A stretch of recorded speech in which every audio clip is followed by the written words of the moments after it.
നിങ്ങൾ ഇരിക്കുന്ന കാണുന്നവരെ നിങ്ങളുടെ മനോഭാവം അത് പറഞ്ഞ് 1, 2, 3 മക്കളോട് ഇപ്പോഴും നിന്നില്ല. കാരണം ഇപ്പൊ നിന്ന് അറിഞ്ഞാലോ.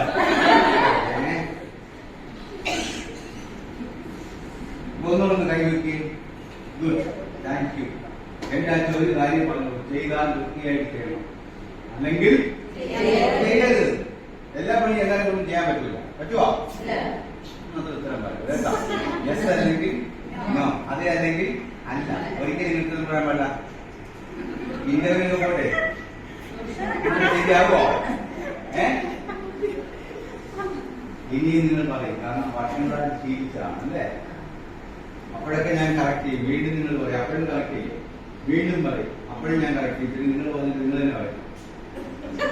പിന്നെ പറയുന്നതിന് ഓർക്കാൻ തോന്നും. അങ്ങനെയാണ് പുതിയ ശീലങ്ങൾ ഉണ്ടാകുന്നു, പഴയത് മാറുന്നു. അതുകൊണ്ട് ഇനി പറയുന്ന ചാമുണ്ടാക്കാം. എന്താ പറയുന്നേ? അല്ലേ, മാറ്റം പ്രകൃതി നിയമം. നമ്മൾ മാറിയില്ലെങ്കിൽ കാലം നമ്മളെ കമ്പ്യൂട്ടർ പാട്ടെ സമരം ചെയ്ത് തൊഴിൽസാധനം നഷ്ടം വരുന്നു. കമ്പ്യൂട്ടറിൽ ജീവിക്കാൻ പറ്റുമോ? കൊണ്ട് നടക്കുക.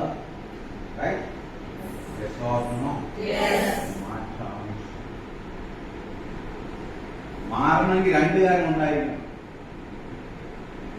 മാറ്റം ആവശ്യമാണോ അത്യാവശ്യമാണോ? ആവശ്യം അല്ലേ. അത്യാവശ്യമുള്ള ആരുണ്ടോ മാറ്റം? എന്താ പേര്?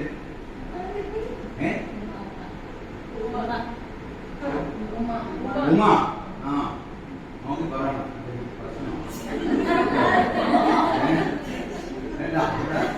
കേട്ടോ ഉമ?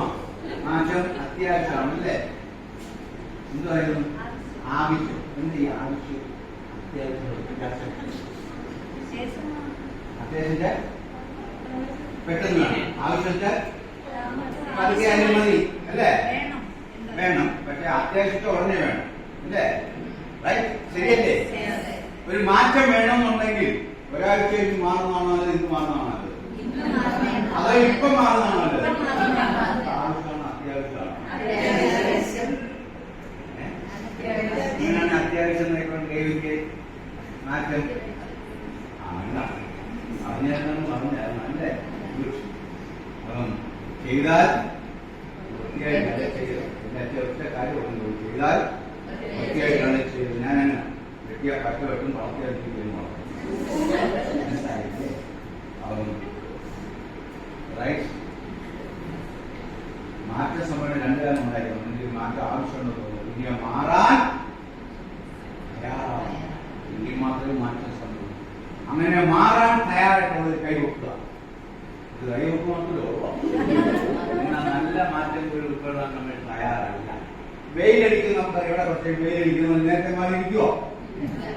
വെയിലടിച്ചാൽ മാറുവോ? എപ്പോഴും മാറും. പിന്നെപ്പോഴേ മാറും. കരിഞ്ഞ മണ്ണ് മാറും. അപ്പൊ നമ്മൾ നേരത്തെ മാറേണ്ടതായിരുന്നു അല്ലേ. സത്യൊക്കെ വരുമെന്ന് പറയും, നേരത്തെ പഠിക്കേണ്ടതായിരുന്നു അല്ലേ. സ്വർണ്ണം നമ്മുടെ ആഗ്രഹ സാധനം എങ്ങനെ സന്തോഷമായിട്ട് ജീവിക്കും അല്ലേ ആവശ്യം. കഴിഞ്ഞ ഫാമിലി ലൈഫാണ് ബിസിനസ് ലൈഫ്. കുടുംബജീവിതവും തൊഴിലും സന്തോഷമായിട്ട് ഈ കഷ്ടപ്പെടുന്ന ബുദ്ധിമുട്ടുന്ന എന്തിനു വേണ്ടിയാ? എങ്ങനെ ജീവിക്കാൻ?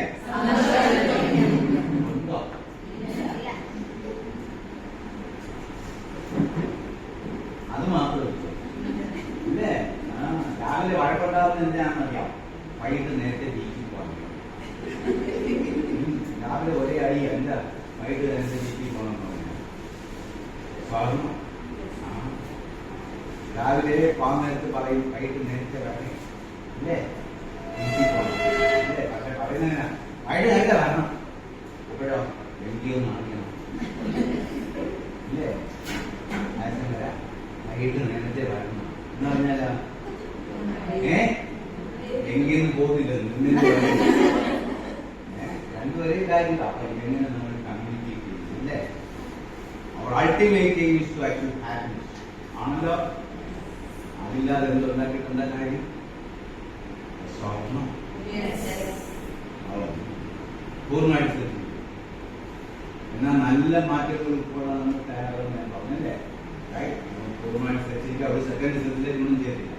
പറയും, മതി കയറാൻ പറയും, സ്വിച്ച് ഇടാൻ പറയും. കുട്ടികളോട് പറയും 12 വയസ്സായിട്ട് സ്വിച്ച് ഇടാൻ പേടിയെന്ന് പറഞ്ഞാൽ കുട്ടിയെ നമ്മളെന്ത് പറയും? 12 വയസ്സായിട്ട് സ്വിച്ച് ഇടാൻ പേടിയെന്ന് പറഞ്ഞാൽ ആ കുട്ടിയെ നമ്മൾ എന്ത് പറയും?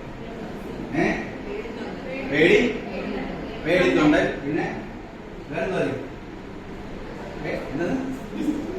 വേറെന്താ പേടി മണ്ണൻ. വേറെന്താ പറഞ്ഞത്? പേടി. അത് തന്നെ പറഞ്ഞോ. അടാ പേടി തൂരി. ഇതൊക്കെ ചായ കുടിക്കുന്നുള്ള മണ്ടേ കേട്ടു കേട്ടോ. ഞാൻ ഈ കൈയൊക്കെ പോകാൻ പറയുമ്പോൾ ചായ ഓക്കെ. അപ്പൊ എന്താ പറഞ്ഞ ആവേശത്തിൽ നോക്കാൻ തോന്നുന്നത്. അപ്പൊ എന്താ പറഞ്ഞ പേടിത്തൊണ്ടൻ പേടിത്തൂരിന്നൊക്കെ വിദ്യാഭ്യാസത്തിൽ പറയാമോ? പറയാമോ? പറയാം. ആ പിന്നെന്ത് അതിനെന്ത് പറയും? ഇങ്ങനെയാണോ പേടിക്ക്? അതിന് പേടിക്ക് തന്നെ പറയുന്നല്ലേ? എസ്സാറിനോ പേടിത്തന്നെ മണ്ണൻ പേടിത്തൂരി ശോഭ അങ്ങനെ അറിയുക. അങ്ങനെ പറയുന്നത് നമ്മളെന്തായി? Condition to fail. എത്ര വർഷമായി ഇവിടെ വരാൻ തുടങ്ങിയിട്ട്? ഞാനല്ലേ എത്ര വർഷമായി? അല്ല എത്ര വർഷമായി? 15 വർഷമായി. എന്തൊക്കെ മാറ്റങ്ങൾ ഇവിടെ ഉണ്ടായി ഇല്ലേ? മാറ്റമില്ലാത്ത ഒരേ ഒരു കാര്യം എന്താന്ന് പറയട്ടെ? ശോഭയുടെ ഹെയർ സ്റ്റൈൽ.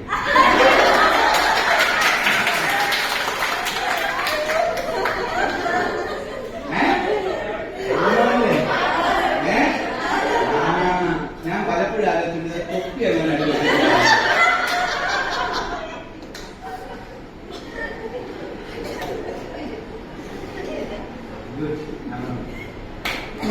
കറക്റ്റാ. ഞാൻ അന്ന് കാണുന്ന അന്ന് ഒരേ സ്റ്റൈലാണ്. Okay good. അപ്പം ഫാമിലി താമസിക്കും വന്നു. അച്ഛനും 2 മക്കളും. ഞാൻ പറഞ്ഞപ്പോൾ അവർ സമ്മതിച്ചു. മക്കൾ അച്ഛൻ സമ്മതിക്കില്ല. അച്ഛനെ കൊണ്ട് സമ്മതിക്കാതെ പോയി ഞാൻ ക്ലാസ് എടുക്കണമെന്ന് ചെയ്തില്ല. അപ്പൊ ഞാൻ ചോദിച്ചു എന്ത് ചെയ്യുന്നു? ഞാൻ ഡ്രൈവറാണ്. ബ്രേക്കിൽ പിടിക്കാൻ പറ്റുന്നില്ല. ഇനി ഞാൻ ചോദിച്ചു നല്ല വീതിയുള്ള റോഡ്, നല്ല റൗണ്ട് റോഡ് പിടിക്കാൻ പറ്റുമോ ഇല്ലേ? ഞാൻ പോകും. ഞാൻ ചോദിച്ചു പറ്റുമോ ഇല്ലേ? ഞാൻ പോകും. ഞാൻ ചോദിച്ചു നിങ്ങളോട് നിങ്ങൾ ഡ്രൈവറല്ല, നിങ്ങളോട് ഞാൻ യാത്ര ചെയ്യും. നിങ്ങൾ 100 കിലോമീറ്റർ സ്പീഡൊക്കെ പോകും. അത് പോകും. അപ്പോഴേ നിങ്ങൾ ബ്രേക്ക് ഉണ്ടോ ചവിട്ടി പോകുന്നത് അതില്ല. അപ്പൊ എന്ത് വിചാരിച്ചാൽ ഇല്ലെങ്കിലും പോകണം അല്ലേ? എസ്സാറിനോ? അപ്പൊ ഇവിടെ സമ്മതിച്ചു. ബ്രേക്കിൽ പിടിക്കാൻ പറ്റുമോ ഇല്ലേ? പറയാ പറ്റത്തില്ലേ? നിർത്താനല്ലേ ബ്രേക്ക്? പിടിക്കാൻ ബ്രേക്ക് വേണോ? പറയാ മനസ്സിലാവുന്നുണ്ടോ? ആ പിടിക്കാൻ ബ്രേക്കില്ല. ബ്രേക്കിൽ പിടിക്കാൻ പറ്റുമോ ഇല്ലേ? പറ്റും. ചിലപ്പോൾ പ്രാവശ്യം പോകാൻ പറ്റില്ല. ആ ബ്രേക്ക് ഒക്കെ എല്ലാം നല്ല ഗുഡ് കണ്ടീഷൻ, എല്ലാം നല്ല കണ്ടീഷൻ. ഈ കാറ്റടിച്ച സാധനമല്ലേ 10 രൂപയുടെ സാധനം ബാക്ക് അതില്ല. ആ വണ്ടികൾക്ക് ഗുണമുണ്ടോ? ഇല്ല. അപ്പൊ അതിന് പ്രാധാന്യമുണ്ടോ? ഉണ്ട് ഇല്ലേ? 10 രൂപയുടെ സാധനം വണ്ടി ഓടിക്കാൻ പറ്റില്ല. എഞ്ചിനിലും മറ്റേ എല്ലാത്തിനും പ്രാധാന്യം അല്ലേ? വീട്ടിലെ ഫ്രണ്ടിലെ ഡോറിനുള്ള 7 വെട്ട് കുത്തിയിട്ട് അത് കൂട്ടും. ബാക്കിൽ ഡോറിന് ഒരു കൂട്ടും. സേഫാണോ?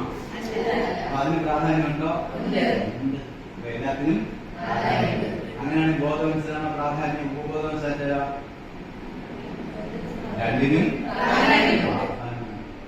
അപ്പം ഞാൻ ബോധമനുസരണ പ്രാധാന്യം രണ്ടിനും വലിയ പ്രാധാന്യം അല്ലേ? എന്നാൽ പൗരേതിന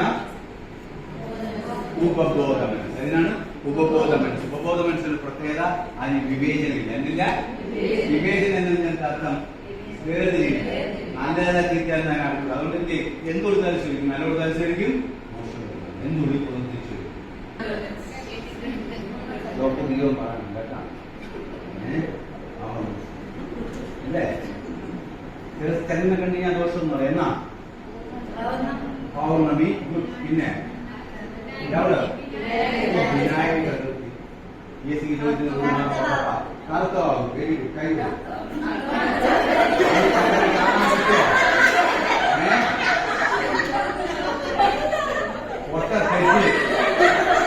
you have a good chance. She is active.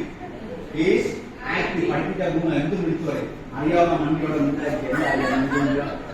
Failure is a stepping stone to success. പരാജയമാണ് വിജയത്തിന്റെ മുന്നോടി അല്ലെങ്കിൽ ചവിട്ടുപടി. നീ എന്ത് വിളിച്ചോടാ ധൈര്യം ഉണ്ടാവും. നമ്മുടെ കുട്ടികളെ പഠിക്കാൻ വേണ്ടി തരാം. പക്ഷെ ഇന്ത്യയിലൊന്നും പരാജയം വാദില്ല. തെറ്റിപ്പോയാലോ? അതെങ്ങനെ കുട്ടികൾ തെറ്റ് പറയും? എന്തെങ്കിലും തെറ്റാണ് ടീച്ചർ എന്ന് പറയും.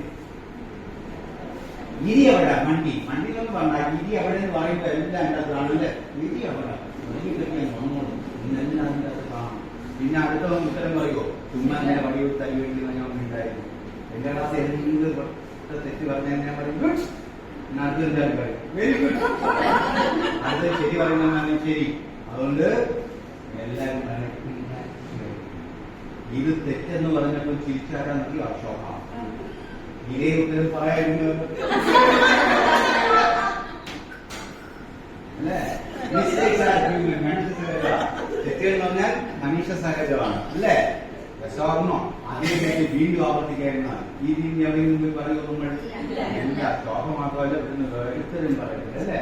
രസമാർന്നോ? മനുഷ്യനാകുന്ന തെറ്റുകൾ സംഭവിക്കുന്നു. നമ്മൾ എന്തൊക്കെ ചെയ്യുന്നു അതെല്ലാം പല പ്രാവശ്യം തെറ്റിക്കാണ്. നമ്മൾ അതിവിടെ അറിയാമായിരുന്നോ? പുറകിടെ അറിയാമായിരുന്നോ? ഉടുപ്പിടെ അറിയാമായിരുന്നോ? നടക്കാൻ അറിയാമായിരുന്നോ? പലവട്ടം വീഴുമ്പം നടക്കാൻ കഴിയും. റൈറ്റ്? എന്ന് എണ്ണിച്ചിരിക്കാൻ തുടങ്ങി അന്ന് പറഞ്ഞാൽ തലയിടാൻ തുടങ്ങി. കാരണം വീഴാൻ പഠിക്കണ്ടേ? എത്തയില്ല. 6-7 മാസം എണ്ണിച്ചിരിക്കും. ഞാൻ തലയിടിക്കാൻ എനിക്ക് അവൻ ചെയ്യും. പിന്നെ അവൻ എണ്ണിച്ചിരിക്കും. ഞാൻ തലയിടും. അവൻ ചെയ്യും. പിന്നെ അവൻ തല കൊട്ടി പിടിക്കാൻ തുടങ്ങി. ഞാനൊന്നും പറഞ്ഞില്ല. അവന് തന്നെ തോന്നിയില്ല അതെന്തോ ഉണ്ട്. ഞാൻ തല സൂക്ഷിക്കണമെന്ന് പറഞ്ഞാൽ പിന്നെ അവൻ എവിടെ പോയാലും തല ശ്രദ്ധിച്ചു കാലൊക്കെ വീഴും അല്ലേ? പിന്നെ ഈ തറയിലെത്തി തലയിടാൻ തുടങ്ങി. അപ്പോഴും തല കൊട്ടി എങ്ങനെ വീഴണം എന്ന് പഠിക്കണം. അല്ലെങ്കിൽ ഒരു വീഴ്ചയോട് പോവും. ഫുട്ബോൾ കളിക്കുന്ന കളിക്കാർ എത്ര പ്രാവശ്യം വീഴും? പല പ്രാവശ്യം വീഴും അല്ലേ?